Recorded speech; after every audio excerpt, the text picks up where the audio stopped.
Change back. And some M&Ms.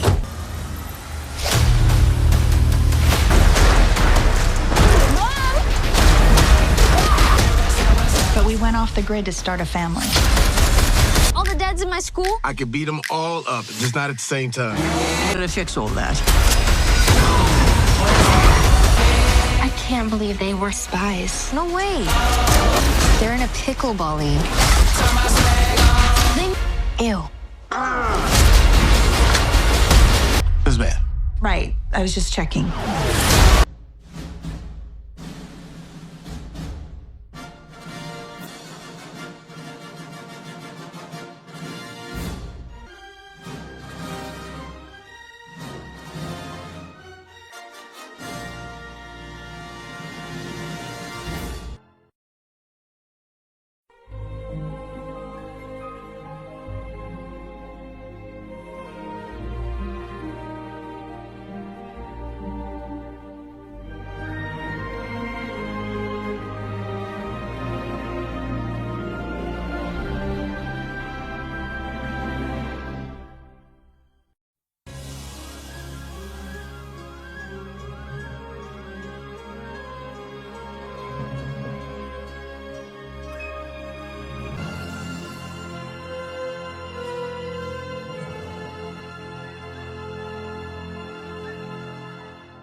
Back in Action is a 2025 American action comedy film that stands as a complete analysis and explanation of a very specific kind of Hollywood comeback vehicle. A movie engineered not just to entertain, but to reintroduce two beloved stars to a world that had dramatically changed during their absences. The film functions as a meta-commentary on its own existence, with the title referring as much to the fictional spies returning to the field as it does to Cameron Diaz and Jamie Foxx returning to the screen after life-threatening and life-altering events, respectively. The narrative architecture constructed by director Seth Gordon and co-writer Brendan O'Brien is a carefully calibrated machine designed to do two things at once: deliver a familiar, unthreatening spy comedy for families while simultaneously serving as a showcase for the unique chemistry between its leads. The film never pretends to be groundbreaking, and understanding this intentional modesty is key to unlocking why it works for audiences even when it fails for critics. The opening sequence of the film establishes the tonal contract with the viewer immediately, dropping us into a mission where Matt and Emily, both lethal CIA operatives, infiltrate the garish birthday party of a terrorist's children. This juxtaposition of the domestic and the dangerous sets up the film's central preoccupation with how family life and violent professional identities can coexist, a question the film will spend the next 2 hours exploring with varying degrees of success. When we first meet Matt and Emily in their prime, Diaz's Emily is visibly pregnant beneath her tactical gear, a visual that would have been shocking and subversive had the film lingered on it for more than a moment. Instead, Gordon treats this image as matter of fact, a pregnant woman rappelling down buildings and disarming guards, which itself makes a quiet statement about the capabilities of women that the later suburban sections will deliberately complicate and suppress. The ICS key, the MacGuffin around which the entire plot revolves, is deliberately vague in its capabilities, described as a device that can control any electronic system. This vagueness is not a screenwriting flaw but a feature of the genre, a conscious choice to keep audience attention focused on the character dynamics rather than the technobabble. The key functions as a pure plot engine, its only purpose to force characters into conflict and revelation. The plane crash sequence that closes the first act is notable for being one of the few moments in the film where the stakes feel genuinely lethal. The betrayal by the flight crew, the desperate fight in the confined space, and the eventual crash landing all operate with an efficiency that the later action sequences will struggle to match. There is a claustrophobic intensity here that suggests what the film might have been had it committed fully to the thriller elements rather than the comedic ones. The 15-year time jump that follows is both the film's most audacious structural choice and its most thematically significant one. By skipping over the entire period of the couple's adjustment to normal life, the film forces both the characters and the audience to confront the accumulated weight of those years simultaneously.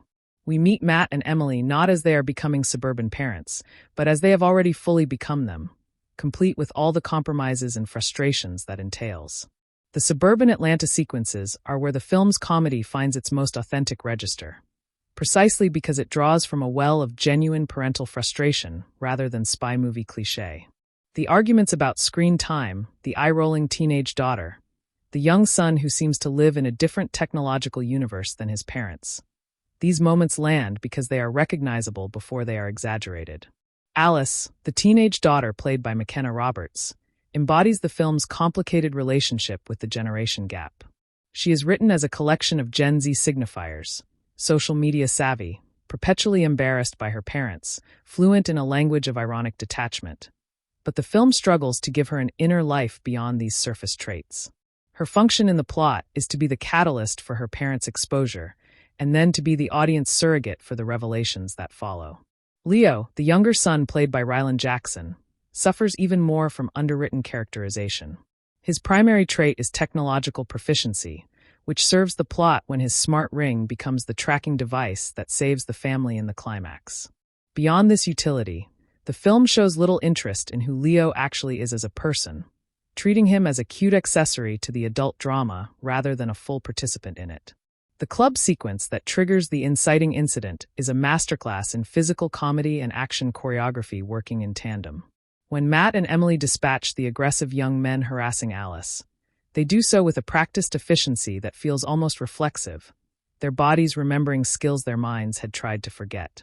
The fact that someone films this and it goes viral speaks to the film's awareness of how impossible true privacy has become in the smartphone era. The viral video functions as a technological deus ex machina that also serves as commentary on contemporary surveillance culture. Matt and Emily could have hidden forever in a pre-smartphone world, but the ubiquity of cameras means that any lapse in their performance of ordinariness will be captured, shared, and algorithmically amplified until it reaches exactly the people they most need to avoid. Kyle Chandler's Chuck enters the narrative with the weary authority of a man who has spent 15 years cleaning up other people's messes. Chandler, an actor who specializes in playing competent men pushed to their limits, brings a gravitas to the role that makes his later betrayal genuinely surprising, even though the film has been telegraphing it through subtle performance choices from his first scene. Chuck's death scene, or rather, his fake death scene, is staged with enough brutality that audiences are likely to accept it at face value. The Folka operatives attack with sudden, overwhelming force, and Chuck's apparent sacrifice to give Matt and Emily time to escape feels like a genuine emotional beat. The fact that this death is later revealed as a performance adds a layer of dramatic irony to rewatches, but also slightly cheapens the initial moment. The extraction of Alice and Leo from school is the film's first major set piece after the opening, and it establishes the template for how the action-comedy balance will work going forward. The scene is played for laughs as much as thrills, with the children's confusion and the parents' sudden competence creating a comedic friction that the film will mine repeatedly. The decision to flee to England rather than any other location is driven by plot necessity. Emily's mother lives there, but it also serves a thematic purpose.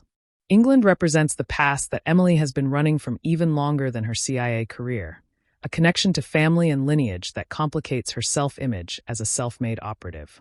Glenn Close's entrance as Ginny is the film's most purely enjoyable surprise, a piece of casting so perfectly against type that it generates its own comedic energy. Close, an actor associated with serious dramatic roles and multiple Oscar nominations, arrives in the film as a former MI6 sniper living in a grand English manor, and she commits to the absurdity with the same intensity she would bring to Shakespeare. Ginny's role in the narrative extends beyond comic relief. She represents a possible future for Emily, a version of the aging female spy that has not been softened by domesticity but sharpened by it. Close plays Ginny as someone who has made peace with her violent past and her maternal failures, a model of integration that Emily is still struggling to achieve. The MI6 subplot, centered on Andrew Scott's Baron, feels like it belongs to a different, slightly better movie. Scott plays Emily's ex-boyfriend with a mix of professional respect and personal resentment that suggests deeper history than the film has time to explore. His presence also raises questions about Emily's pre-mat life that the screenplay wisely leaves unanswered, understanding that mystery is often more compelling than explanation. Baron's function in the story is to be the normative world that Emily rejected, the path not taken. He is successful, respected, and still clearly carrying a torch for her, but the film never seriously entertains him as a romantic alternative. His purpose is to validate Emily's choice of Matt by showing what she gave up and making clear that she has no regrets. The revelation that Chuck is still alive and has been working with Gore represents the film's most significant narrative gambit. By making the villain someone the characters and audience trusted and mourned, the film raises the emotional stakes beyond simple survival. Chuck's betrayal hurts because it is personal, rooted in a grievance that feels proportionally inadequate to his actions. Chuck's motivation, that he was fired after Matt and Emily's disappearance, is a fascinating piece of character writing because it is simultaneously understandable and monstrous. Losing a career you have dedicated your life to is genuinely devastating, but responding by faking your death, allying with terrorists, and kidnapping children represents a moral injury so disproportionate that it marks Chuck as genuinely unhinged rather than sympathetic. The black tie event at the Tate Modern where Chuck plans to auction the ICS key is the kind of villainous setting that action movies have been using since the James Bond era, and the film does nothing to subvert or update this convention. It is simply a glamorous location for the final confrontation, chosen more for its visual appeal than any thematic resonance. Chuck's demonstration of the key's power, causing a brief London blackout and forcibly opening the Thames barrier, is the moment when the film's MacGuffin finally becomes visually legible. Until this point, the key has been an abstract threat, but seeing its effects on a city scale makes the stakes concrete in a way that dialogue never could. The climactic chase across London's waterways is the film's most ambitious action sequence, and it pushes the budget to its limits. The CGI water effects are where the film's technical execution most clearly strains against its aspirations, with some shots looking convincingly dangerous and others revealing the digital artifice beneath the surface. Emily's commandeering of a boat during this chase is a moment of pure action hero wish fulfillment, and Diaz sells it with a physical commitment that reminds audiences why she was a movie star in the first place. There is a joy in watching her take the wheel that transcends the specifics of the scene, a meta-pleasure in seeing an actor reclaim a mode of performance she had abandoned for over a decade. Alice and Leo's escape by jumping into the water is the children's most active contribution to their own rescue, and it is telling that this moment requires them to literally take a leap of faith. The film has spent its entire runtime showing them as passive recipients of their parents' protection, and even this moment of agency is framed as an act of trust in being saved rather than saving themselves. The final confrontation with Chuck at the Thames barrier ends with him apparently crushed as the barrier closes, a demise that is simultaneously definitive and ambiguous. The film immediately undercuts this apparent death by having Baron note that Chuck's body was never found, a sequel tease so blatant that it borders on fourth wall breaking. The reunion of the family after the climax is the emotional payoff the film has been building toward, and it works primarily because of the accumulated goodwill Foxx and Diaz have generated throughout. The moment when Emily embraces Alice and Leo carries weight not because the children have been deeply characterized, but because Diaz communicates so much maternal relief and love through her performance. The reconciliation between Emily and Ginny provides the film's most genuinely affecting emotional beat. When these two women, both of whom have chosen dangerous lives that complicated their abilities to be present mothers, finally reach an understanding, Close and Diaz play the scene with a restraint that the rest of the film has not prepared us for. It is a moment of genuine acting in a movie that has mostly asked its performers to be charming and game. Baron's final revelation that Emily's father is alive and might be recruited is the film's most naked sequel setup, and it lands with a thud because it introduces a new mystery rather than resolving an existing one. The film has not earned this cliffhanger because it has not made Emily's father a meaningful absence in her life up to this point. The chemistry between Foxx and Diaz is, as nearly every review has noted, the film's greatest asset and the primary reason it works despite its structural weaknesses. Their comfort with each other is evident in every scene, a product of their previous collaboration on Annie, but also of the genuine affection they clearly feel as friends and colleagues who have both survived significant health challenges. Foxx's performance carries an additional layer of meaning for audiences aware of his medical crisis during production. When Matt fights, runs, and jokes his way through the film, there is a triumph in every movement that the script did not write and the direction did not plan. Foxx's survival and recovery infuse his performance with a gratitude and vitality that reads on screen. Diaz's return after 11 years away from acting required a different kind of courage. The film industry had changed dramatically since her retirement, and the kinds of mid-budget star vehicles that defined her career had largely migrated to streaming. Her willingness to return in a Netflix action comedy rather than a prestige drama suggests a deliberate choice to reconnect with the mode of performance that made audiences love her in the first place. The reported net budget of $158.9 million makes Back in Action one of Netflix's more expensive original films, a level of investment that indicates the streamer's belief in the drawing power of traditional movie stars. This budget is visible primarily in the location work and the action set pieces, though some critics argued the CGI did not reflect the full expenditure. The 114-minute runtime places the film in the sweet spot for streaming consumption, long enough to feel substantial, but not so long that it demands the commitment of a theatrical experience. This runtime discipline reflects an understanding of how audiences engage with Netflix originals, where the pause button is always available and competition for attention is fierce. Seth Gordon's direction is competent rather than inspired, efficient rather than expressive. He moves the camera where it needs to go and stages action clearly enough to follow, but there is little in the film that feels like a directorial signature. This may be by design. The film is a star vehicle, and Gordon's job is to showcase his leads rather than himself. The screenplay by Gordon and O'Brien follows a 3-act structure with mechanical precision, hitting every expected beat exactly when the audience expects it to be hit. This predictability is the source of most critical complaints, but it is also the source of the film's comfort food appeal. Audiences looking for surprises will be disappointed. Audiences looking for the familiar pleasures of a well-worn formula will be satisfied. The generation gap humor that critics found sitcom-like actually serves an important narrative function, establishing the distance between Matt and Emily and their children that must be bridged by the revelations of the spy plot. The jokes about screen time and social media are not just jokes. They are evidence of how thoroughly the parents have hidden their true selves, creating a version of themselves so bland and ordinary that their children cannot imagine them as anything else.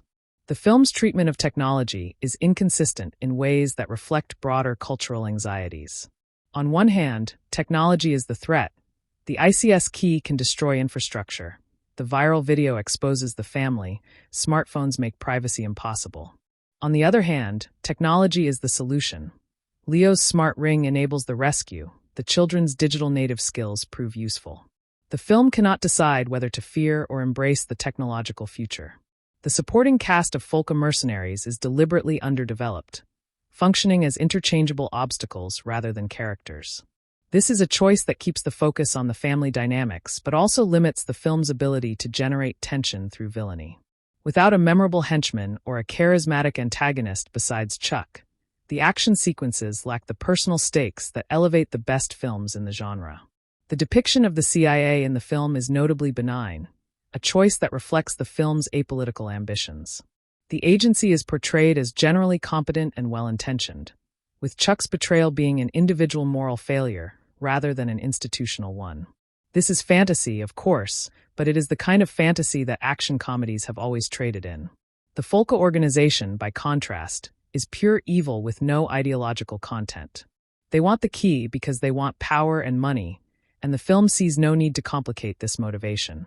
In a more serious spy thriller, this would be a weakness. In a family action comedy, it is a feature that keeps the moral universe simple enough for younger viewers to navigate. The film's violence is carefully calibrated to earn its PG-13 rating while never becoming genuinely disturbing. Punches land, people are shot, and the body count is substantial by implication, but the camera cuts away from the most graphic moments. This is violence as choreography rather than violence as horror, and the film is consistent in maintaining this distinction. The musical score by Christopher Lennertz is functional and unmemorable, providing the expected emotional cues without ever drawing attention to itself. In a film that is so focused on its stars, the score's invisibility is arguably a success. It supports without distracting. The costume design does subtle work in marking the transition between the characters' identities. In the opening, Matt and Emily wear tactical gear that signals competence and danger. In the suburban sequences, they wear the soft, slightly rumpled clothing of parents who have given up on impressing anyone. When they return to action, their clothing becomes sleeker and more purposeful, though never to the point of full spy movie glamour. The production design of the English manor where Ginny lives is a highlight, filled with details that suggest a long and interesting life without over-explaining. The mix of aristocratic elegance and paramilitary practicality. A sniper rifle next to fine china, combat boots in a walk-in closet full of evening gowns, communicates Ginny's character more efficiently than any dialogue could. The film's sound design is most effective in the action sequences, where the contrast between the quiet of stealth and the chaos of combat creates genuine tension. The club scene, in particular, uses the thumping bass of the music to mask the sounds of the fight, creating a disorienting sensory experience that puts the audience in the character's headspace. The editing during the action sequences is generally coherent, avoiding the rapid-fire cutting that mars many contemporary action films. Gordon allows the camera to linger on the physicality of the fights, trusting his actors and their stunt doubles to sell the impact rather than relying on editing tricks to manufacture excitement. The film's color palette shifts meaningfully across its settings. The opening sequence is saturated and warm. The suburban Atlanta scenes are flat and slightly desaturated to suggest the blandness of normal life, and the London sequences return to a richer, more cinematic palette that signals the return to adventure. The dialogue is at its best when Foxx and Diaz are allowed to overlap and interrupt each other, creating the rhythms of a real long-term relationship. These moments of naturalistic banter are the film's secret weapon, convincing us of the central marriage even when the plot mechanics strain credibility. The film's approach to marriage is notably egalitarian for the genre. Matt and Emily are presented as equal partners in both espionage and parenting, with neither consistently taking the lead or being relegated to support. This equality extends to the action choreography, where Diaz and Foxx are given comparably impressive feats to perform. The film's feminism is of the mainstream, non-threatening variety that Hollywood has learned to incorporate without making anyone uncomfortable. Emily is competent and capable, but her arc is still defined by motherhood and her relationship to her own mother. The film gestures toward empowerment without ever challenging the fundamental structures of the action comedy formula. The thematic concern with whether one can truly escape the past resonates beyond the fictional narrative into the real-life contexts of the stars. Diaz walked away from fame at the height of her career, and Foxx nearly had his life taken from him by medical catastrophe. Their returns are acts of reclamation that mirror their characters' journey back to their true selves. The film's depiction of aging is kinder than many Hollywood products, presenting its middle-aged protagonists as still vital and capable without resorting to desperate attempts to make them seem young.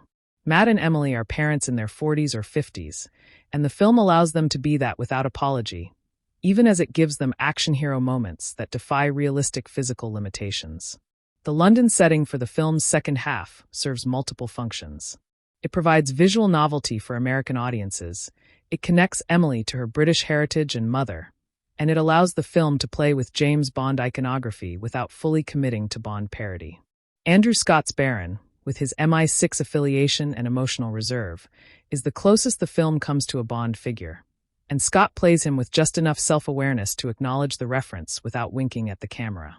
The Thames Barrier as a climactic location is a genuinely inspired choice, a piece of infrastructure that is visually distinctive and symbolically rich. The barrier exists to protect London from flooding, to hold back destructive forces, and the film's climax involves a villain attempting to weaponize that protective mechanism. The metaphor is not subtle, but it is effective. The film's treatment of death is notably consequence-light, with characters surviving plane crashes and faking deaths with an ease that undermines any sense of genuine peril. This is a feature of the action comedy genre rather than a bug, a signal to the audience that they need not worry too much about any character they care about. The final scene, with the family united and new mysteries introduced, is designed to leave the audience wanting more while still providing enough closure to function as a standalone film. This balancing act is harder than it looks, and the film pulls it off by making the emotional stakes of the family reunion the real climax, with the plot teases relegated to afterthought status. Back in Action ultimately succeeds or fails based on what the viewer brings to it. For critics evaluating it against the full history of cinema, it comes up short, a derivative entertainment that adds nothing new to its genre. For audiences seeking 2 hours of charismatic stars doing charming things in between competent action sequences, it delivers exactly what it promises. The critical consensus and the audience reception are not in contradiction. They are evaluating different things using different criteria. The film's place in Netflix's library is as a comfort watch, the kind of movie that viewers put on when they want something undemanding and pleasant. In this, it continues a tradition that predates streaming, the tradition of the star vehicle as light entertainment, the movie that exists not to challenge or transform, but simply to delight for a little while before fading from memory. The sequel teases at the film's end, Chuck's missing body, Emily's unknown father, suggests that Netflix hopes to build a franchise around Foxx and Diaz. Whether this happens will depend on viewership numbers and the star's willingness to continue, but the film lays groundwork that could support further adventures without requiring them. The true measure of Back in Action may not be its quality as cinema, but its effectiveness as a comeback mechanism. Diaz has returned to acting, Foxx has returned to health, and the film has given them both a platform to remind audiences why they were stars in the first place. In this limited but real sense, the film is a success regardless of what the tomato meter says. The film's existence raises questions about the future of mid-budget entertainment in an industry increasingly polarized between micro-budget horror and mega-budget spectacle. Netflix's willingness to fund a $158 million star vehicle suggests that there is still a perceived market for this kind of film, even if that market has migrated from theaters to living rooms. The critical complaint that the film is formulaic raises the question of whether formula is inherently bad. Genre films have always operated within conventions, and the pleasure of a formulaic film comes from the variations it plays on familiar themes. Back in Action is not trying to reinvent the action comedy. It is trying to execute it well enough to entertain, and by that standard, it largely succeeds. The film's treatment of its children characters points to a broader challenge in family action comedies. How do you make the kids matter without making the movie a kids' movie? The film never fully solves this problem, and the children remain the weakest element, but their presence is what distinguishes this film from the many other spy comedies that Netflix and other studios have produced. The emotional core of the film is not the spy plot, but the marriage. When Back in Action is working, it is because Foxx and Diaz are selling us on a relationship that has survived 15 years of enforced normalcy and is now being tested by the return of the extraordinary. The action scenes are fun, but the scenes of these two people navigating their shared history and uncertain future are what give the film its modest but real emotional weight. The film concludes with the family intact and the future open, a Hollywood ending in the most traditional sense. Whether this ending feels earned or convenient depends on how charmed the viewer has been by the preceding 100 minutes. For those who came for Diaz and Foxx, it is exactly the ending they wanted. For those who came for innovation or depth, it is proof that they were watching the wrong movie. Back in Action knows what it is, and it makes no apologies for it, which is perhaps the most honest thing about it. The decision to open the film with Emily already visibly pregnant and fully operational in the field is a quiet but radical narrative choice that challenges decades of action cinema convention, where pregnancy typically signals vulnerability, retreat, or motivation for male heroes to protect their partners from danger. Yet here it is presented as an incidental physical state that, in no way diminishes her lethality, a statement about female capability that the film makes through imagery rather than dialogue, embedding its perspective in the visual language of the sequence rather than calling attention to it through self-congratulatory writing, which allows the point to land with more force precisely because it is not underlined, a rare example of the film trusting its audience to understand what it is showing them without needing to explain it. Jamie Foxx's portrayal of Matt carries within it the invisible weight of an actor who nearly died making this movie, and while audiences watching decades from now may not know the context, there is a quality to his performance that transcends the script, a kind of grateful presence that manifests in the way he savors each line of dialogue, each physical movement, each moment of connection with his co-star. A man who was given a 5% chance of survival and who returned to set to finish the job, not out of contractual obligation, but out of what appears to be a genuine love for the work and the people he was making it with, a biographical fact that turns every scene of Matt fighting for his family into a kind of documentary about Foxx fighting for his life. The suburban parenting sequences that form the first act's second half represent a specific kind of comedic observation that mainstream Hollywood has largely abandoned in favor of broader, more exaggerated humor, the gentle comedy of recognition rather than the aggressive comedy of transgression. Scenes built around the universal experience of feeling unappreciated by the people you love most, of arguing about things that do not matter because the real arguments are too frightening to have, of watching your children grow into strangers while you are still thinking of them as the babies they no longer are.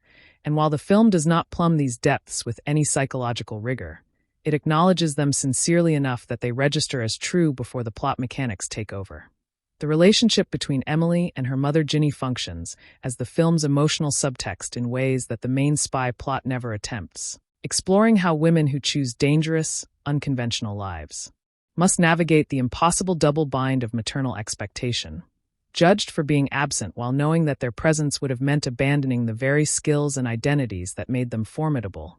A generational pattern that Emily is now repeating with her own daughter Alice, who resents her mother's ordinariness without knowing that this ordinariness was a protective shell constructed at great personal cost. And the film's most resonant moments occur when this pattern is acknowledged rather than resolved, when Close and Diaz exchange looks that contain decades of unspoken history.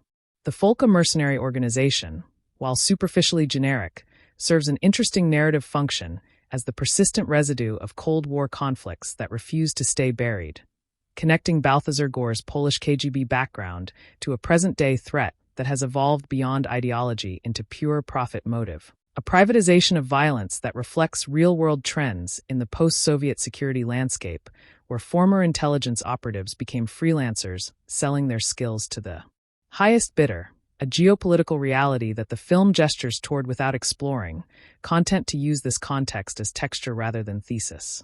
Glenn Close's performance as Ginny represents a category of acting that is increasingly rare in contemporary cinema. The seasoned dramatic performer who agrees to appear in genre material and then treats that material with absolute seriousness, finding emotional truth in situations that the screenplay treats as jokes, creating a character who feels lived in and specific despite the broad strokes of the writing. And in doing so, she elevates every scene she appears in while also providing a model for how Diaz might navigate her own career going forward. The veteran who has made peace with the industry's limitations and found ways to do satisfying work within them. The geography of the film maps onto the emotional journey of its protagonists with a clarity that action cinema often neglects, moving from the confined, claustrophobic spaces of suburban Atlanta, where the characters have been hiding from themselves, to the expansive, unfamiliar terrain of London where they must finally confront their pasts. A journey from the new world back to the old world that reverses the traditional immigration narrative and suggests that the escape they attempted was never truly possible, that the past is not a country you can leave, but a language you continue to speak even when you think you have forgotten it. Andrew Scott's Baron arrives in the film carrying the accumulated associations of his previous roles, the charming antagonist from Sherlock, the wounded romantic from Fleabag, and the film uses these associations efficiently, allowing audiences to fill in the character's history with Emily without spending precious screen time on exposition, a casting strategy that depends on cultural literacy but rewards it handsomely, giving Scott relatively little to do dramatically while still creating the impression of a fully formed character who existed before the film began and will continue to exist after it ends. The film's relationship to surveillance technology deserves more careful attention than it initially seems to warrant, because the central plot mechanism is not the ICS key, but the viral video, the moment when private action becomes public spectacle and the carefully constructed wall between identities collapses in an instant. A situation that could not have occurred in any previous era of espionage, and that speaks directly to the contemporary condition where everyone is potentially famous for.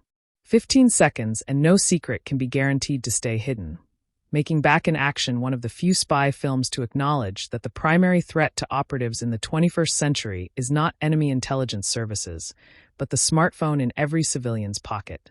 The humor derived from the generation gap between Matt and Emily and their children operates on two levels simultaneously, providing surface-level comedy about technological illiteracy and cultural confusion, while also serving as a narrative device that dramatizes how thoroughly the parents have suppressed their true selves. The children's inability to imagine their parents as competent, dangerous, or interesting is not just a joke about teenagers being self-absorbed, but evidence of how successfully Matt and Emily performed their ordinariness, a performance so convincing that it fooled the people closest to them. The film's action choreography, while criticized for lacking the visceral impact of the John Wick series it occasionally references, makes different choices that reflect different priorities, emphasizing clarity and character over brutality and spectacle, ensuring that audiences can always track who is doing what to whom and why, which in an era of increasingly incomprehensible action editing represents a meaningful commitment to accessibility, even if that accessibility comes at the cost of kinetic excitement.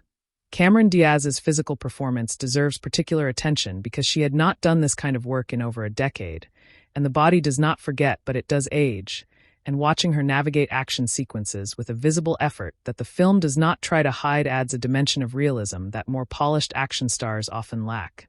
The slight hesitation, the visible breath, the sense that these movements cost something, which makes her victories feel earned rather than inevitable and connects her character's journey back to competence with the actor's own journey back to the screen. The film's treatment of marriage as an ongoing project rather than a completed achievement distinguishes it from many action comedies that use marriage as either a punchline or a prize, presenting Matt and Emily's relationship not as something that was settled 15 years ago, but as something that continues to require negotiation, compromise, and renewal. Two people who chose each other and continue to choose each other even when the circumstances of that choice become dramatically more complicated than they anticipated. The ICS key as a MacGuffin belongs to a long tradition of objects whose specific capabilities matter less than the desire they generate in those who pursue them. And the film is refreshingly uninterested in explaining exactly how the device works or what its limits might be, understanding that such explanations always raise more questions than they answer, and that the audience has come for the chemistry between the leads rather than a seminar on critical infrastructure vulnerability. The sequence at the Tate Modern during the black tie event represents the film's most conscious engagement with the visual language of the spy genre, placing its characters informal, where against a backdrop of contemporary art and institutional wealth, a setting that evokes Bond without directly imitating Bond, and the film allows itself a moment of glamour that it has previously resisted, acknowledging that part of the pleasure of spy fiction is the fantasy of moving through exclusive spaces.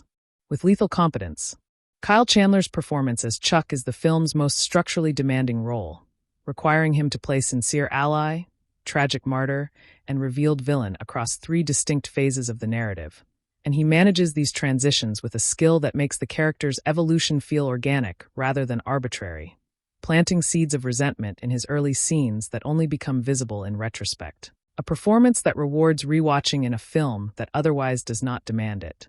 The children's escape from the boat during the climactic chase is the moment when Alice and Leo finally become active participants in their own story rather than passive cargo to be transported and protected, and while the film could have done more to develop their agency earlier, the moment itself is staged effectively.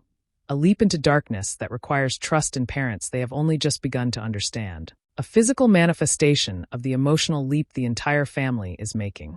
Together, the Thames Barrier's role in the climax functions as a piece of found symbolism that the film was wise enough to recognize and incorporate, a real structure built to protect a city from destruction being turned into an instrument of that destruction.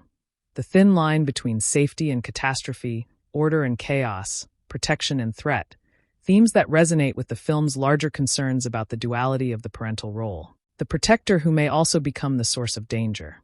The film's soundscape during the London sequences employs a different register than the Atlanta scenes, incorporating the specific acoustic properties of the city, the echo of footsteps in grand institutional spaces, the ambient noise of the Thames, the distant sirens that are part of any urban soundscape, creating an auditory sense of place that supports the visual storytelling and grounds the escalating action in recognizable reality. The negotiation of screen time between Foxx and Diaz reflects a careful parody that is less common than it should be, with neither star dominating the other, both given moments of heroism and vulnerability, competence and comedy, a balance that speaks to the film's understanding of itself as a two-hander rather than a star vehicle for either performer individually. And this balance is essential to the film's argument that marriage is a partnership of equals. The film's color grading shifts subtly across its runtime in ways that most viewers will perceive without consciously noticing. Warmer tones for the flashback opening and the final reunion. Cooler tones for the suburban repression and the London intrigue. A visual language that communicates emotional states through the oldest tools of cinematography, light and shadow, saturation and desaturation. The vocabulary that filmmakers have been using since color film became available, and that remains effective when deployed with intention.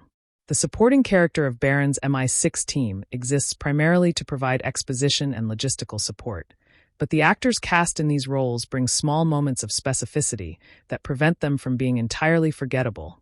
A raised eyebrow here. A moment of professional respect there. The sense that these are competent people doing their jobs in a world that contains many stories besides the one we are watching. A texture that enriches the fictional universe without distracting from the central narrative. The film's approach to exposition is generally efficient, using the children's need to understand what is happening as a natural vehicle for explaining the backstory to the audience, a technique so well established that it barely registers as a technique. But it is worth noting that the film does not abuse this device, providing enough information to follow the plot without drowning the momentum in explanation, trusting that audiences can fill in gaps and accept ambiguity. The brief moment when Alice sees her mother fight for the first time is the emotional hinge on which the entire film turns. The instant when the boring suburban mom transforms into something else entirely, and Roberts plays this moment with a wide-eyed shock that feels genuine.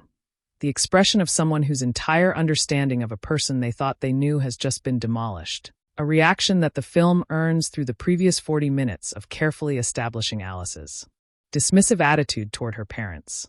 The film's treatment of violence against the young men in the club is notable for its lack of sadism, presenting the fight as a necessary, almost clinical application of superior skill rather than an opportunity for the audience to enjoy the suffering of deserving victims. A restraint that aligns with the film's family-friendly aspirations and distinguishes it from the many action films that ask audiences to take pleasure in brutality.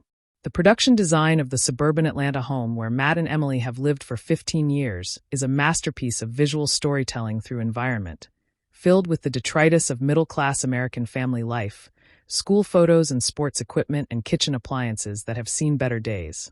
A space that communicates comfort and suffocation in equal measure. The cage that the characters built for themselves and then forgot was a cage.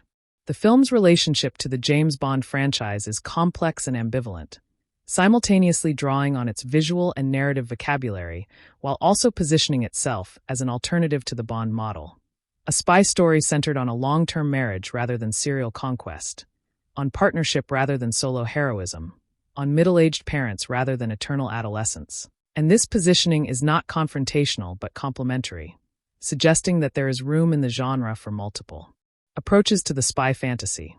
The sequence where Matt retrieves the ICS key from its hiding place in Ginny's manor is a small masterclass in suspense construction, taking an action that could be simple and straightforward and complicating it with the threat of discovery, the presence of guests, the need to maintain cover while accessing a hidden compartment, generating tension from domestic social anxiety rather than physical danger. A reminder that the best suspense sequences are often about embarrassment rather than death.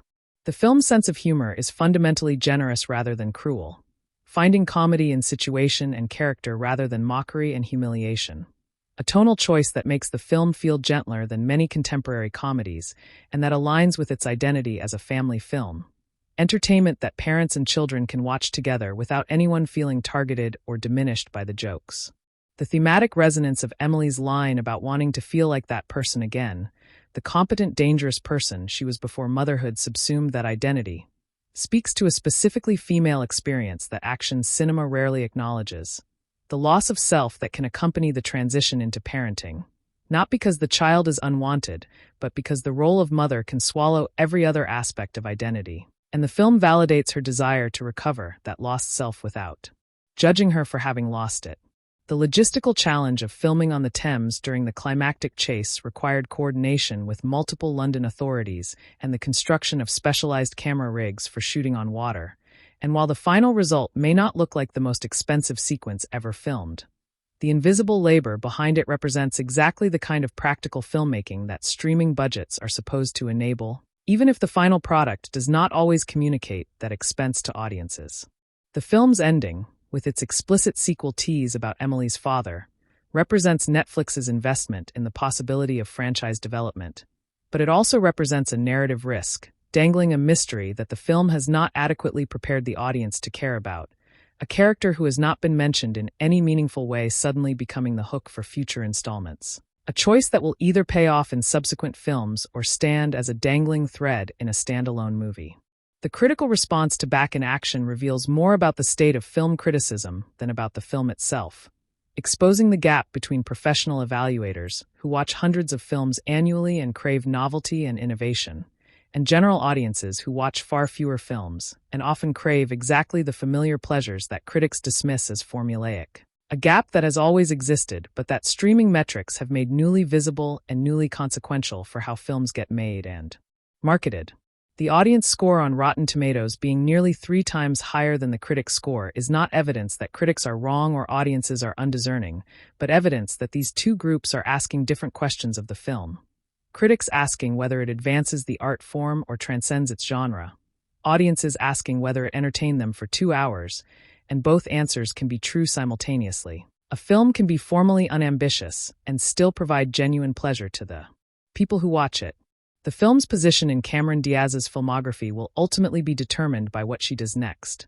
Whether this is a one-off return, a nostalgic diversion before another retirement, or the beginning of a new phase in a career that has already spanned comedy, drama, action, and animation, and the film's modesty may serve it well in this context. A low-stakes reintroduction that reminds audiences of her gifts without demanding that she carry the entire weight of a major theatrical release on her shoulders. Jamie Foxx's filmography has always been eclectic, moving between drama, comedy, music, and action with a fluidity that few performers can match, and Back in Action fits comfortably into this pattern.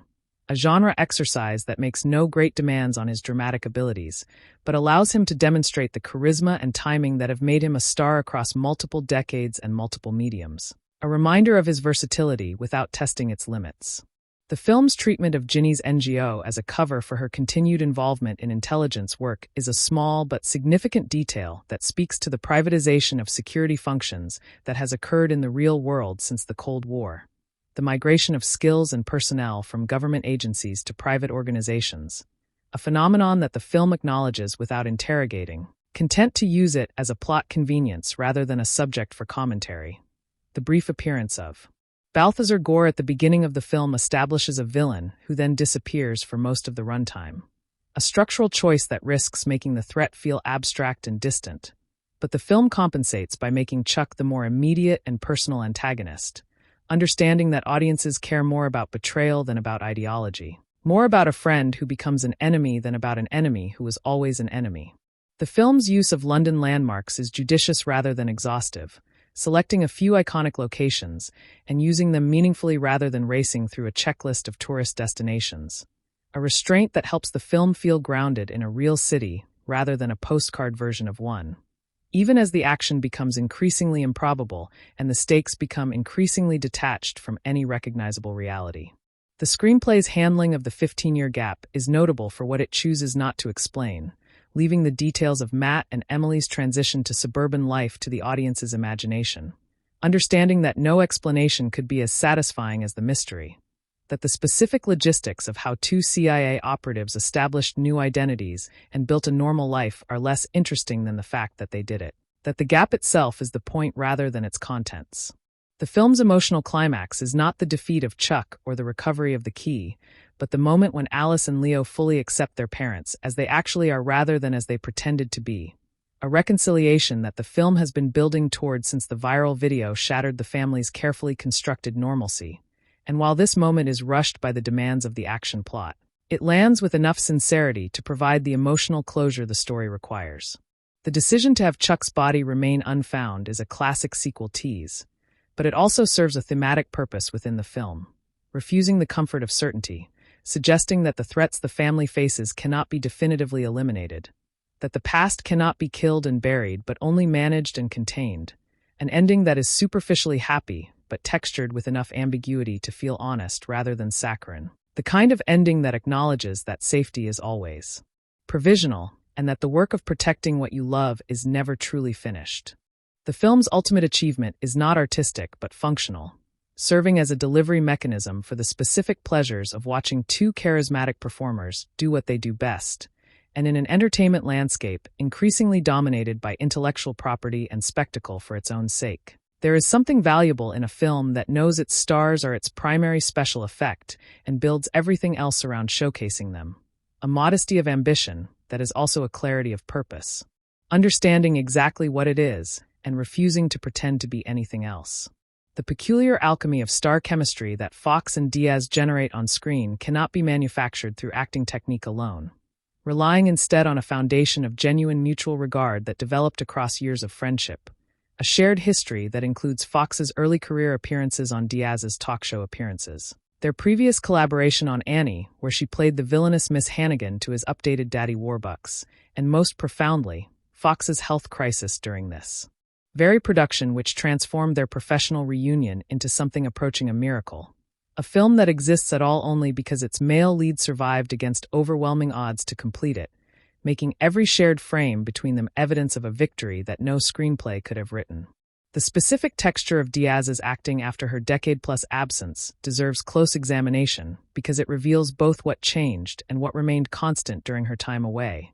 The familiar 1000-watt smile and physical comedy timing still intact, but layered now with something that reads as wisdom. As the accumulated knowledge of a woman who stepped away from the machine at the height of her earning power because she understood that life was happening elsewhere, and who returns now not out of financial necessity, but out of what appears to be genuine creative appetite, the appetite of someone who has had time to miss the work, rather than someone who never stopped doing it long enough to know if she still loved it.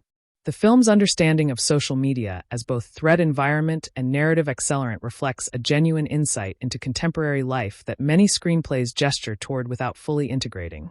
The viral video serving not merely as a plot convenience, but as a commentary on the impossibility of maintaining separate identities in a world of ubiquitous documentation, where every private action is potentially a public performance waiting to happen, where the boundary between the self you present and the self you protect has been eroded by technologies that no one fully controls, a condition that the characters navigate with the same improvisational skill they once applied to traditional espionage, because the fundamental skills of tradecraft have simply shifted domains from physical surveillance to digital exposure.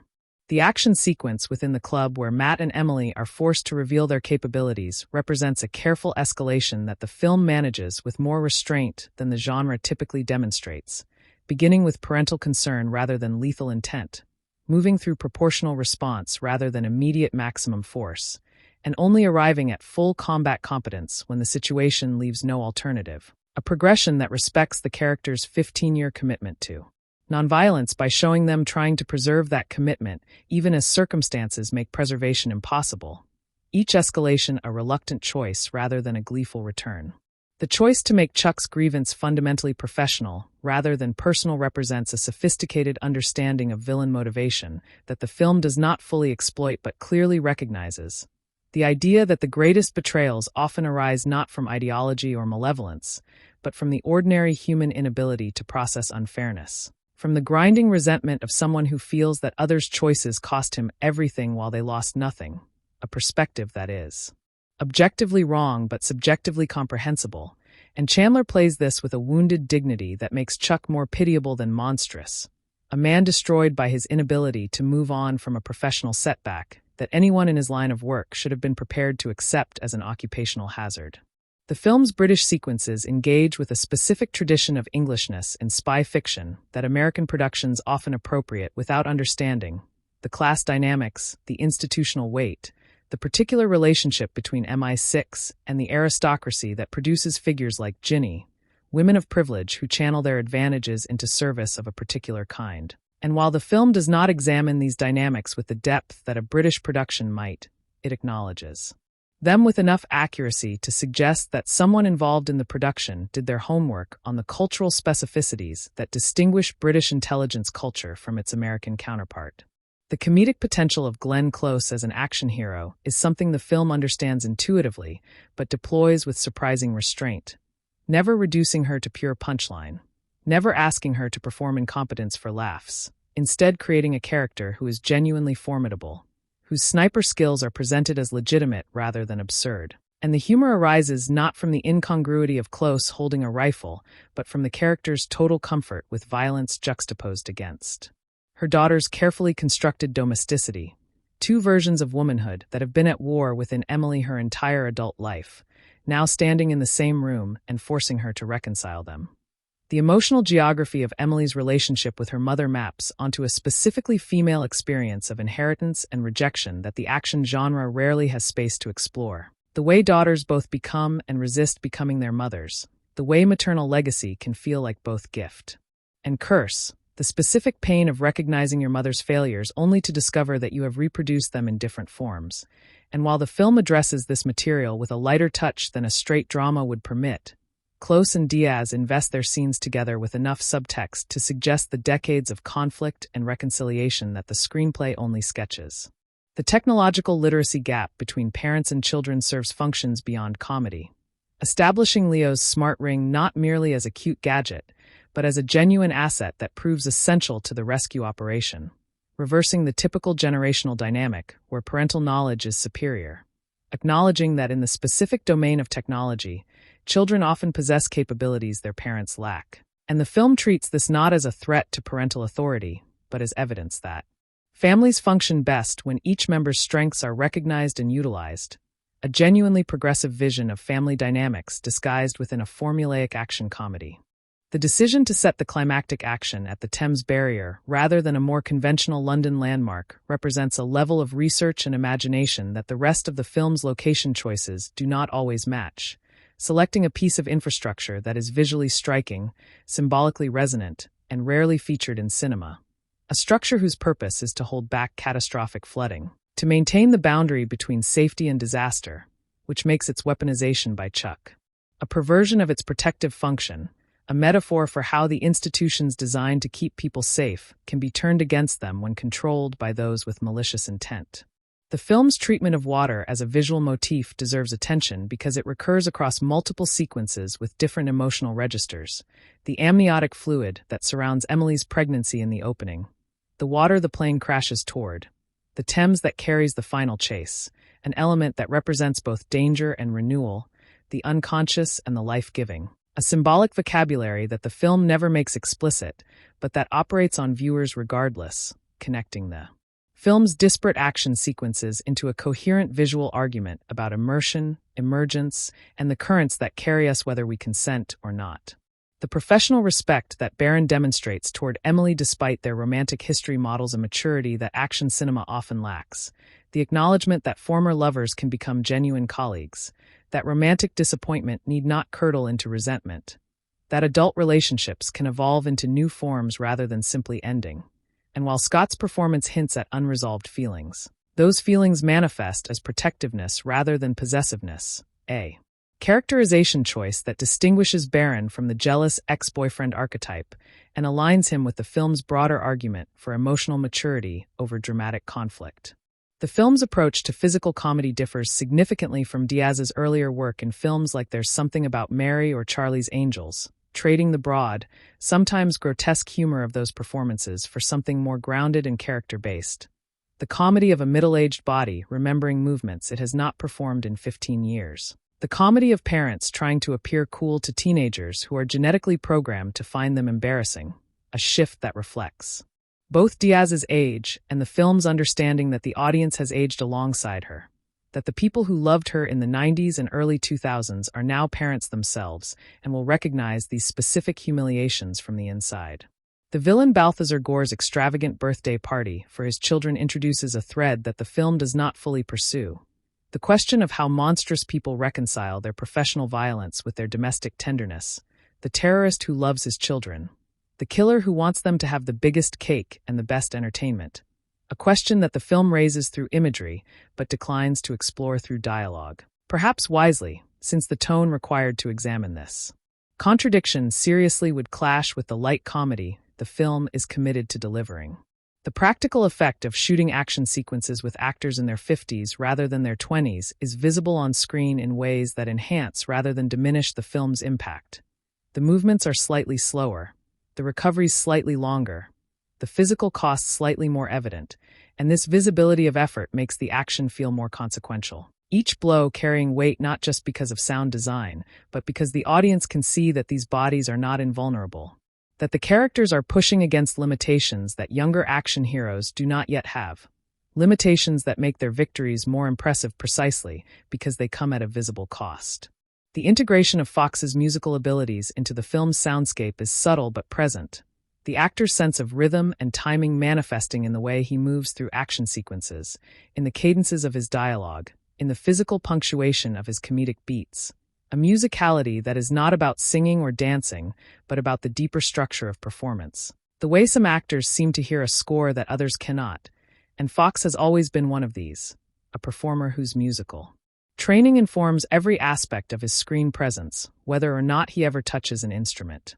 The representation of MI6 in the film navigates a delicate balance between cooperation and competition with the American characters, neither deferential nor hostile, professional rather than chauvinistic.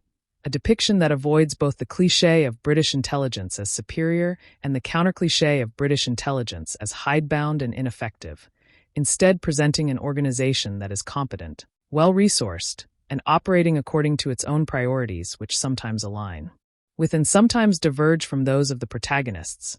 A nuanced portrayal that respects the audience's intelligence by refusing to reduce international intelligence cooperation to simple allyship or rivalry.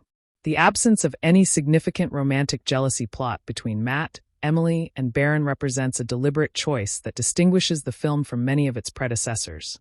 The decision not to manufacture drama through suspicion or competition.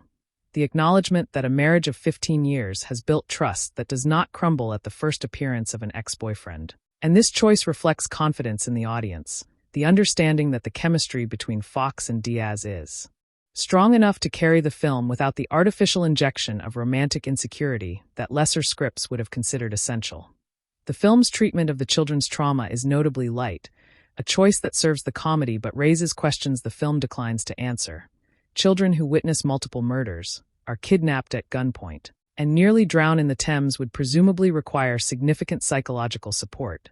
But the film's genre contract with the audience includes the understanding that such consequences will be elided, that the children will be fine because the movie says they are fine, a convention that action comedies have always relied upon and that audiences have always accepted as the price of entertainment. The production history of Back in Action, with Foxx's medical emergency occurring in medias res, creates an invisible seam in the film that only those who know about it can perceive, the question of which scenes were shot before and which after, whether the performance changed in ways that the audience cannot detect, whether the film that exists is the film that was originally conceived, or whether the nearness of death altered something in the material. Questions that cannot be answered but that add a layer of fascination for viewers who approach the film as a document of survival as well as a work of entertainment. The comedic timing between Foxx and Diaz operates at a frequency that no amount of rehearsal can produce, dependent on the kind of intuitive understanding of another performer's rhythms that comes from genuine familiarity, the ability to anticipate a pause, to extend a beat, to know exactly when to interrupt and when to let a line land, a synchronization that is visible in every scene they share and that makes even the most pedestrian dialogue feel alive, the difference between reading words and inhabiting a relationship. And the film is wise enough to give them space to do this work, to let scenes breathe rather than cutting them down to the minimum required to advance the plot. The film's position within the broader Netflix original film strategy illuminates the streamer's evolving relationship with traditional star power, the recognition that while intellectual property drives subscriber acquisition, familiar faces drive engagement among existing subscribers. The difference between the thing that makes someone sign up and the thing that makes someone keep watching And the substantial budget allocated to this film despite its lack of franchise connections suggests that Netflix believes in the enduring drawing power of movie stars, a belief that the theatrical market has increasingly abandoned in favor of branded content, but that streaming platforms, with their different economic model, may help to preserve. The set design of Ginny's Manor communicates a life story that the dialogue only partially reveals, the mix of aristocratic inheritance and paramilitary pragmatism visible in every room, ancestral portraits sharing wall space with tactical maps, fine china displayed alongside field equipment. A visual argument that the character has integrated these seemingly contradictory aspects of her identity into something coherent and functional, a model for what Emily might become if she can reconcile her own warring selves, the mother and the operative, the caregiver and the killer. The film's failure to develop the children beyond their archetypal functions represents its most significant missed opportunity, because the premise of spy parents whose children discover their secret contains rich dramatic and comedic potential that goes largely unexplored.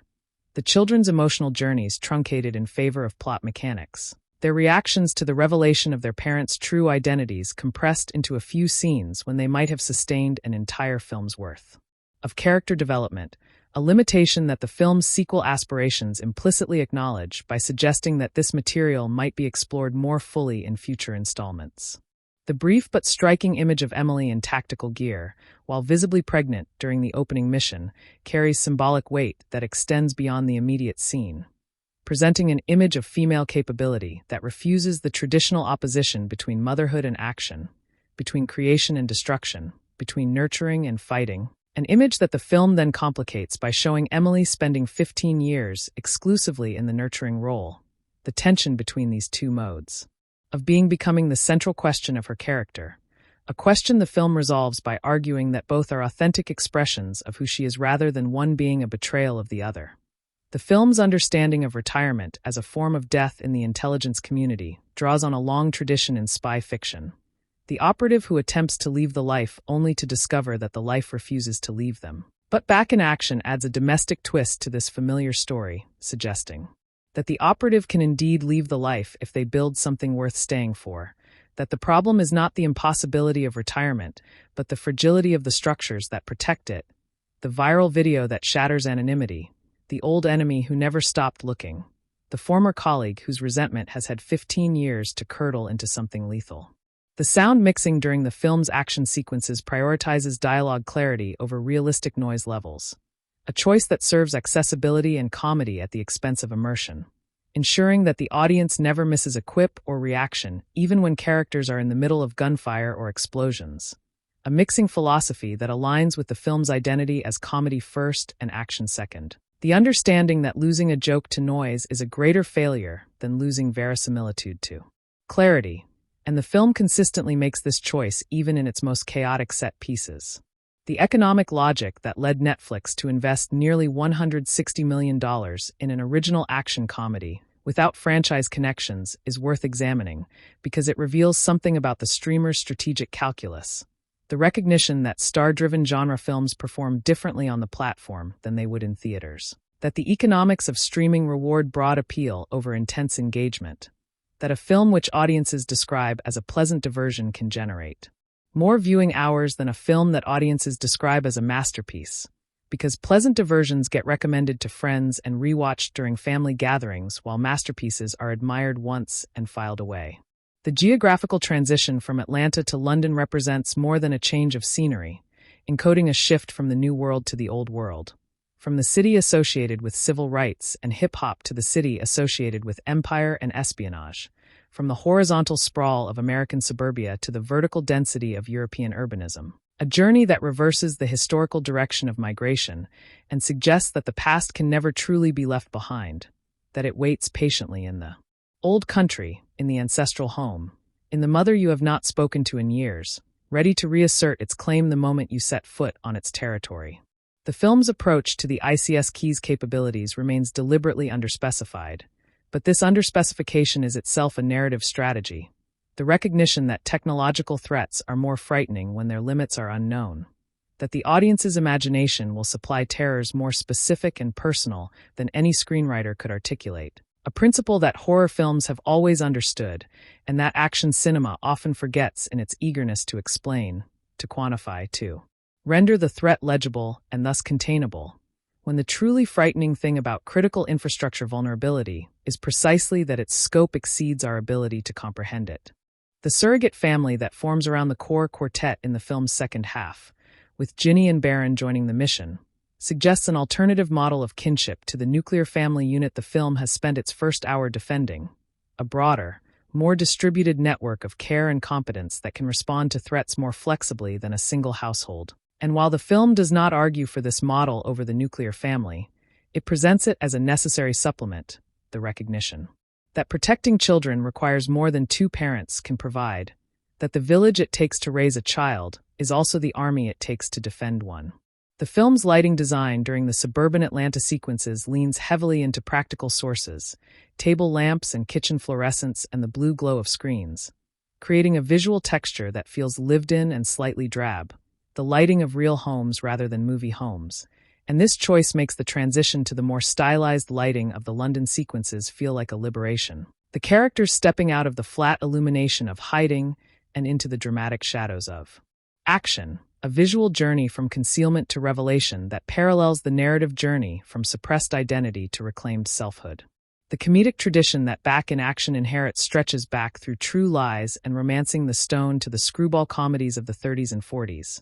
The story of couples who discover that danger rekindles romance, that the domestic and the adventurous are not opposed but complementary, that the qualities that make someone a good partner in espionage overlap significantly with the qualities that make someone a good partner in marriage, a tradition that the film honors without innovating content to operate within established parameters rather than attempting to redefine them for a new era. The role of the ICS key in the film's moral economy deserves consideration because it is a weapon of mass disruption rather than mass destruction. A device that does not kill directly, but makes killing possible by disabling the infrastructure that modern civilization depends upon. And this distinction matters because it reflects the evolution of cinematic threats from nuclear weapons to cyber weapons, from visible annihilation to invisible paralysis, a shift that mirrors real-world security concerns and that allows the film to maintain its light tone even while dealing with stakes that are, in theory, catastrophic, since the threat remains abstract enough not to disturb the comedy. The physical comedy of Jamie Foxx deserves particular recognition because it operates differently than his verbal comedy, more reactive than proactive, more about the body's response to surprise than about the body's creation of humor, a pratfall sensibility that he has honed across decades of sketch comedy and stand-up, and the film gives him multiple opportunities to deploy this skill, often in the context of Matt being slightly out of his depth, slightly behind the curve, a characterization choice that makes him more relatable than the hyper-competent action hero, and that allows Foxx to deploy his full comedic range, rather than just his action hero stoicism. The film's treatment of maternal sacrifice as a multi-generational pattern suggests a reading that is more melancholic than the surface comedy would indicate. The idea that Emily's mother gave her up to the work, that Emily then gave up the work for her children, that Alice may someday face the same impossible choice. A cycle of presence and absence that repeats across generations with variations, but never with resolution. And while the film does not dwell on this reading, it is available to any viewer who cares to access it, the sadness beneath the slapstick, the loss that comedy both masks and reveals. The closing shot of the family reunited against the London skyline functions as a curtain call for the characters and, implicitly, for the stars who play them. A moment of earned peace after 90 minutes of escalating chaos. And the film is smart enough to let this image linger rather than cutting immediately to credits, allowing the audience to sit with the satisfaction of resolution, to feel the warmth of the fictional family's survival before the cold reality of the sequel tease about Chuck's missing body and Emily's unknown father reasserts the demands of franchise logic over the pleasures of closure. The film's relationship to its own implausibility is one of cheerful acceptance rather than defensive justification, never pausing to explain how two people in their 50s can still perform at this physical level, never providing a training montage or a medical explanation, simply presenting their competence as a fact of the fictional universe and trusting the audience to accept it, a confidence that more action films would benefit from adopting.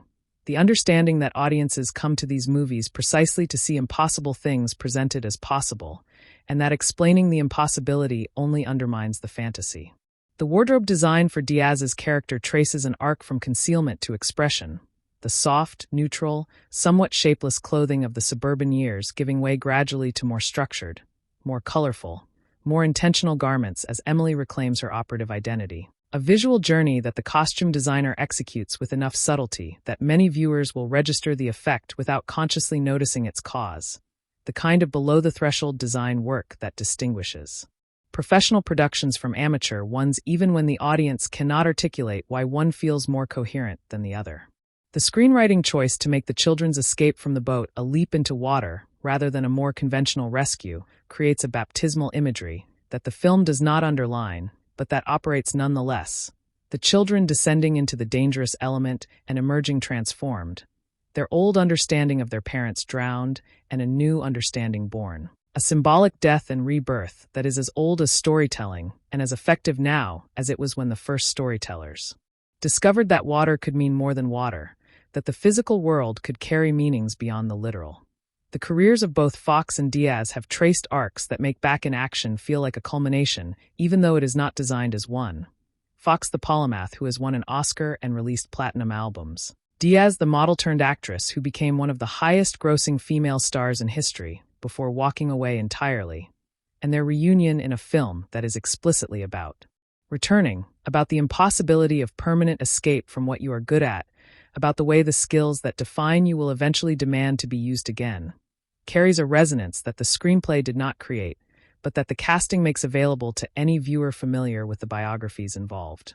The absence of ironic distance in Foxx and Diaz's performances is perhaps the most significant factor in the film's ability to connect with audiences despite its critical reception.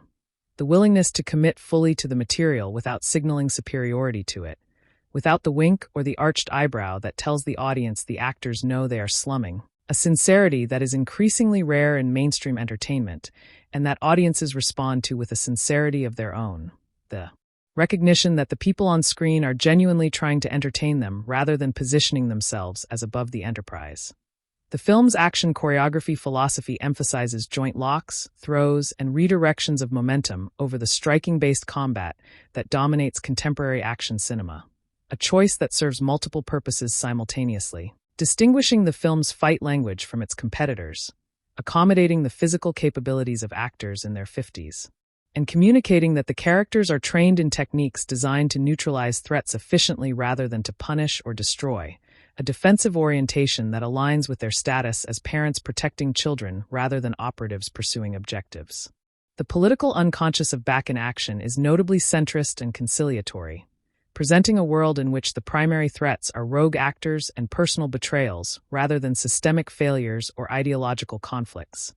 A world in which the institutions of state power are fundamentally good and only individuals within them can be corrupt. A worldview that is either comforting or naive depending on the viewer's priors, but that is entirely consistent with the film's identity as mass entertainment designed to appeal across political divisions without challenging anyone's assumptions.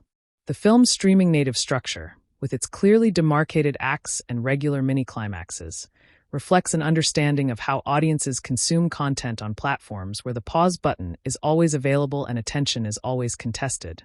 The need to provide satisfying moments at regular intervals, rather than building to a single sustained climax. A rhythm that differs from theatrical storytelling, and that Netflix's data has presumably shown to be more effective at retaining viewers.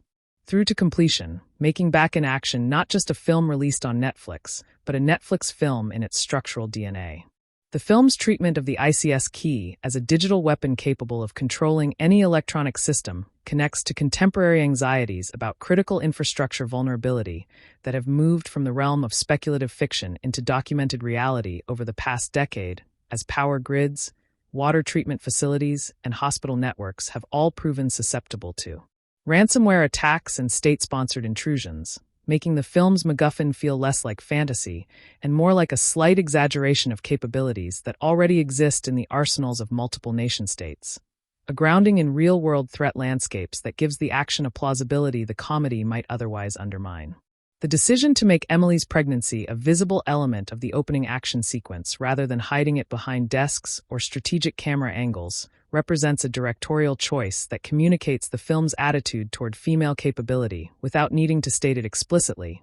The image of a pregnant woman engaged in hand-to-hand combat functioning as both a joke and an argument. The joke being the incongruity, the argument being that there is no incongruity, that the body's reproductive capacity and its destructive capacity are not contradictory but coexistent.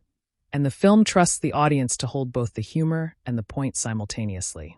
The specific nature of Matt and Emily's suburban misery in the 15 years later sequences is calibrated to be relatable without being tragic, the minor frustrations of middle-class parenting rather than the catastrophic failures that would tip the film into drama. Arguments about screen time limits and attendance at school events rather than addiction or estrangement or abuse. A deliberate containment of stakes that keeps the film in the register of comedy, even as it gestures toward the genuine difficulties of maintaining a marriage and raising children in an era of constant distraction and diminishing attention. The role of food in the film's visual language deserves more attention than it typically receives in analysis of action cinema. The lavish catering of the villain's birthday party in the opening, the sad suburban meals of the Atlanta sequences, the formal dining of Ginny's Manor. A progression that maps onto the character's journey from abundance through deprivation to a hard-won domestic comfort that incorporates elements of both their past and their present, a visual argument that the character's relationship to sustenance parallels their relationship to identity itself. The film's use of Andrew Scott as Baron carries an intertextual charge for audiences familiar with his performance as the hot priest in Fleabag, a role that established him as the thinking person's romantic interest. The man who combines intelligence, emotional availability, and a certain wounded quality that suggests depth without demanding it, and the film leverages this association efficiently, allowing Scott to suggest volumes of unspoken history with Emily through little more than a glance. And a pause, the kind of economic storytelling that casting can achieve when it aligns performer with role in ways that transcend the written dialogue. The gunshot that fells Chuck in his fake death scene is staged with a suddenness that genuinely startles, the film briefly abandoning its comedic register for a moment of violence that feels real and consequential. And this tonal whiplash is calculated, designed to make the audience believe in the death, so that the later revelation of its fakery lands with appropriate shock. A manipulation that the film executes competently even if it arguably cheats by withholding information that would have been available to the characters on the scene. The film's second-act revelation that Chuck survived and betrayed the family recontextualizes every earlier scene with the character, a narrative technique that rewards attentive viewers and punishes the inattentive, the clues that were present all along becoming visible only in retrospect. Chandler's performance calibrated to read as sincere concern on first viewing and as barely suppressed resentment on second, a dual-register acting challenge. That the veteran performer meets with the skill of someone who has spent decades learning how to tell two stories at once with his face and body. The practical challenges of filming a car chase through London streets, even with the cooperation of local authorities and the significant budget the production commanded, would have been substantial enough that the relative restraint of the chase sequence likely reflects logistical constraints as much as creative choices. The impossibility of closing major thoroughfares for extended periods, pushing the action onto the water where control could be maintained more easily. A reminder that what appears on screen is always the product of negotiation between ambition and feasibility, between what the screenplay imagines and what the location permits. The character of Balthazar Gore, while minimally present in the film's actual runtime, serves an important structural function as the originating threat that sets the entire plot in motion. The reason the ICS key exists in the story at all, the reason Matt and Emily were on that plane, the reason Chuck had access to the resources that would eventually enable his betrayal, a figure whose influence persists even when his person is absent, the unseen hand that the film wisely keeps off-screen for most of its duration, understanding that the villain you imagine is often more intimidating than the villain you see. The fact that Diaz's return vehicle is a Netflix original rather than a theatrical release speaks to the transformed landscape she re-entered after her hiatus. The mid-budget star vehicle, having largely disappeared from multiplexes in favor of franchise installments and horror films, leaving streaming platforms as the primary home for the kind of movie that made her famous. A shift that is simultaneously a diminishment and an opportunity, smaller cultural footprint, but potentially larger. Audience, less prestige but more accessibility. a trade-off that the film seems to accept with equanimity rather than resistance. The screenplay's construction of the family unit as both sanctuary and prison reflects an ambivalence about domesticity that runs deeper than the film's cheerful surface might suggest. The idea that the suburban life Matt and Emily built was both a genuine achievement and a form of self-burial, a protection for their children that also functioned as a denial of their own natures. And the film's resolution does not resolve this ambivalence so much as acknowledge it, presenting a family that has integrated danger into its definition of itself rather than eliminated it, a compromise rather than a solution. The casting of Glenn Close serves multiple strategic functions beyond her performance, lending the film a gravitas that its genre might not otherwise command, signaling to potential viewers that this is not merely a disposable streaming product, but a project that attracted an actor of her stature, and providing a bridge between the film's demographic appeal to younger audiences seeking action comedy and older audiences who remember Close from Fatal Attraction and Dangerous Liaisons, a casting strategy that expands the potential audience across generational lines through the simple mechanism of a familiar and respected face. The film's failure to generate memorable catchphrases or quotable dialogue, while arguably a weakness in terms of cultural penetration, may also reflect a deliberate choice to prioritize naturalistic banter over scripted wit, the overlapping, interruptive rhythms of actual conversation rather than the polished epigrams of the action comedy tradition. A choice that serves the chemistry between Foxx and Diaz by giving them material that sounds like something people would actually say to each other rather than something a screenwriter would be proud of having written. The visual effects work during the Thames barrier sequence represents the film's most significant technical challenge and its most visible limitation. The digital water and the compositing of actors against the barrier structure occasionally revealing the seams between practical and digital elements. A shortfall that matters less in the context of streaming consumption on laptop screens and living room televisions than it would in theatrical exhibition on 40-foot screens. The forgiving nature of the home viewing environment, allowing the film to get away with effects work that might have drawn criticism in a different distribution model. The politics of the film's treatment of intelligence agencies as fundamentally benevolent institutions represents a choice that will strike different viewers differently depending on their disposition toward state power.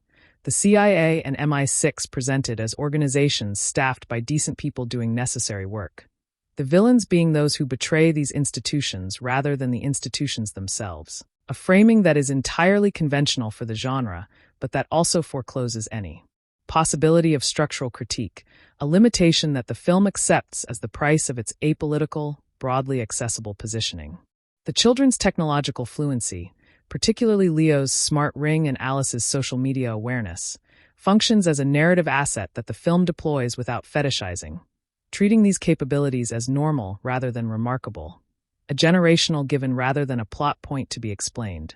And this matter-of-factness about technology is itself a generational marker. The film implicitly addressing an audience for whom connected devices are as unremarkable as electricity, as invisible as infrastructure, rather than the older demographic for whom each new gadget requires explanation and justification.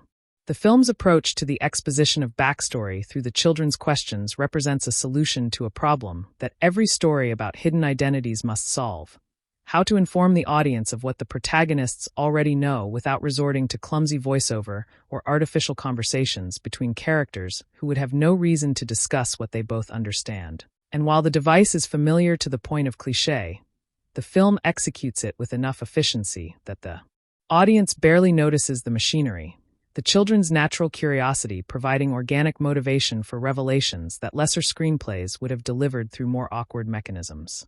The fact that Back in Action was Netflix's most streamed movie during its debut week, significantly outperforming several higher-profile releases, suggests that the audience appetite for this kind of entertainment has been underestimated by an industry that has increasingly oriented itself toward either franchise spectacle or awards-bait drama, leaving a gap in the market for the kind of film that used to be the backbone of the theatrical release calendar, the star-driven, moderately budgeted, tonally light entertainment that families could watch together without needing to consult content warnings or explain mature themes to younger viewers.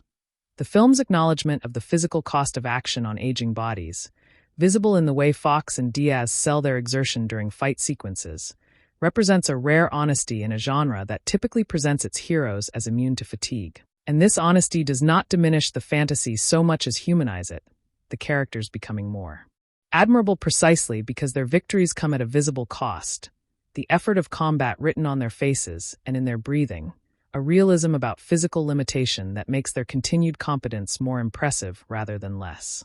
The relationship between the film's score and its action sequences follows the contemporary convention of percussive, rhythmically driven music that emphasizes momentum over melody. But there are moments when composer Christopher Lennertz pulls back to allow dialogue and sound effects to carry the scene, a restraint that demonstrates confidence in the material and in the audience's ability to stay engaged without constant musical prodding, a choice that more action films would benefit from. Adopting the understanding that silence can be as effective as noise when deployed at the right moment. The film's color timing during the flashback opening sequence employs a slightly desaturated, high-contrast look that distinguishes these scenes from the more conventionally graded present-day material, a visual cue that signals the temporal shift without requiring text on screen, a technique so well established that most viewers process it unconsciously. One of the many ways that professional filmmaking communicates information through channels other than dialogue or explicit exposition. The grammar of cinema operating beneath the level of conscious attention. The presence of multiple former intelligence operatives in the film's fictional world, from Matt and Emily to Ginny to Baron to Chuck, creates a density of backstory that the film suggests rather than exhaustively details.